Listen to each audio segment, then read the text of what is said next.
Hello my social media family. मैं हूं नाज़िया और आप देख रहे हो मेरा YouTube channel mod face official.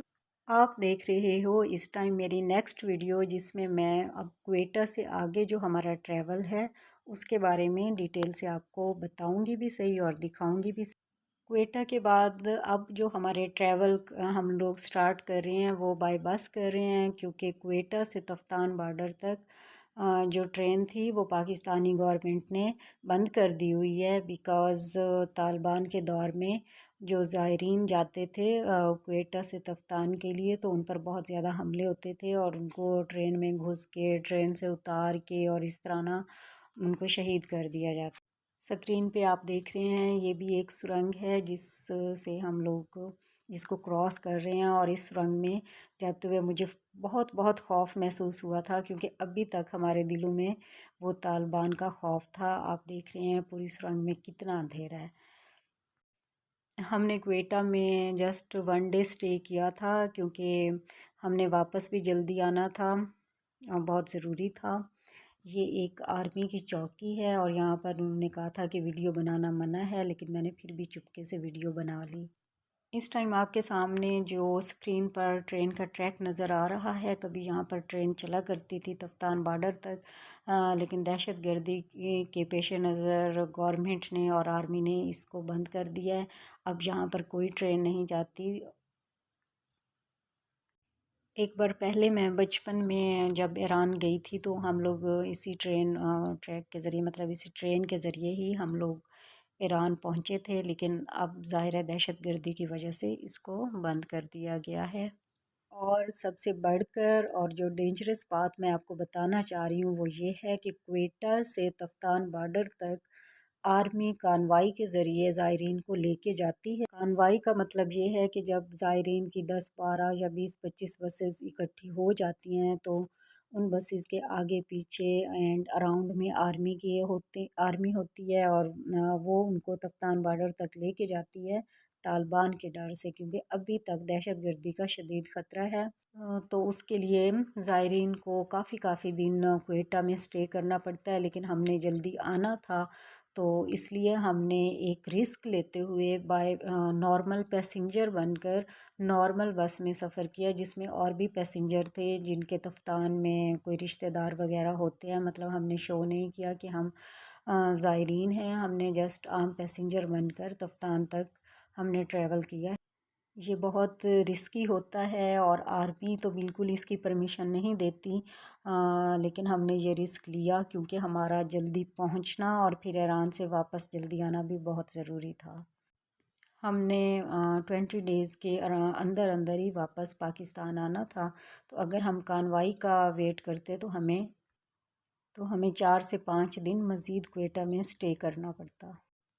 Friends, आप यकीन करो लेकिन इस दौरान मैं इतना डरी हुई थी, मेरे दिल में इतना खौफ था कि अगर कहीं जैसे शाम हो गई थी या वैसे भी नॉर्मली भी कहीं भी बस थोड़ी देर के लिए भी ऐसे ज़रा स्लो भी होती थी तो मेरे हाथ पाँव सुन्न हो जाते थे, कि मुझे लगता था कोई रोक रहा है।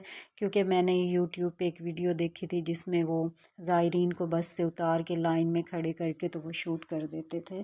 तो इस तरह का खौफ बहुत ज़्यादा मेरे दिल में बैठा।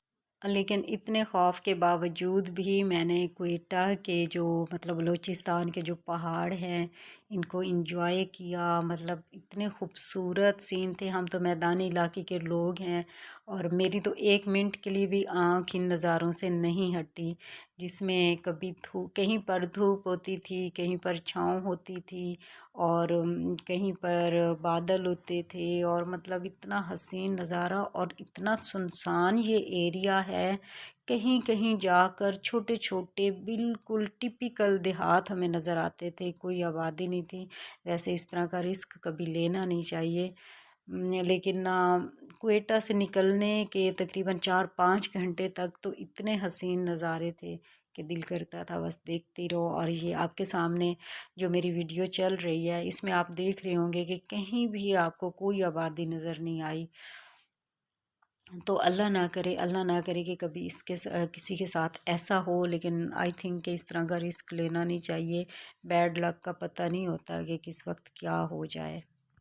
ڈیورنگ ٹریول میں نے اس طرح کے جو سین دیکھے، آپ دیکھ رہے ہیں پہاڑ کہیں سے وائٹ ہے، کہیں سے بلیک ہے، کہیں سے براؤن ہے، اور اس کے درمیان درمیان میں کچھ آبادیاں ہیں، اور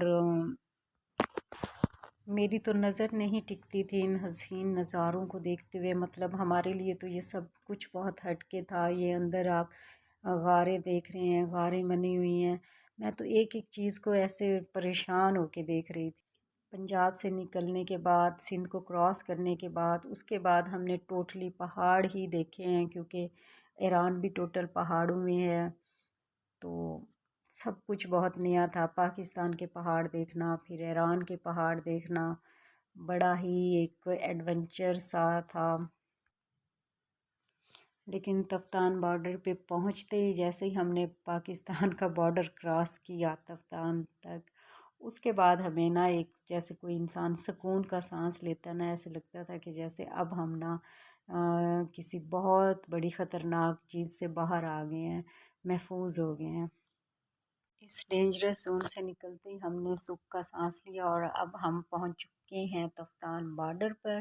بہت ہی سنسان اور بیابان سا بارڈر ہے پاکستان ایران کا، اور آپ کے سامنے جو پکچر شو ہو رہی ہے، اس ہوٹل میں ہم نے سٹے کیا تھا وہاں پر تفتان بارڈر پر۔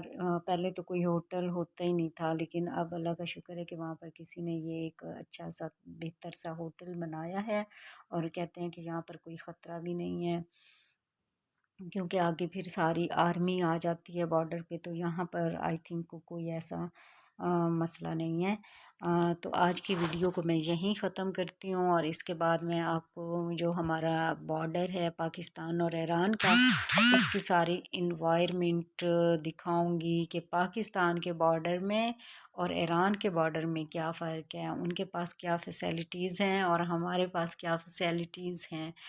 تو نام نہاد پاکستان کا جو فرق ہے، جو جس کو امریکہ سپورٹ کرتا ہے اور یہ امریکہ کو سپورٹ کرتا ہے، اور ایران جس کو نہ کوئی سپورٹ کرتا ہے اور امریکہ اس کا بہت بڑا مخالف ہے، تو اس کا بارڈر بھی دیکھیے گا اور ہمارے پاکستان کا بارڈر بھی دیکھیے گا۔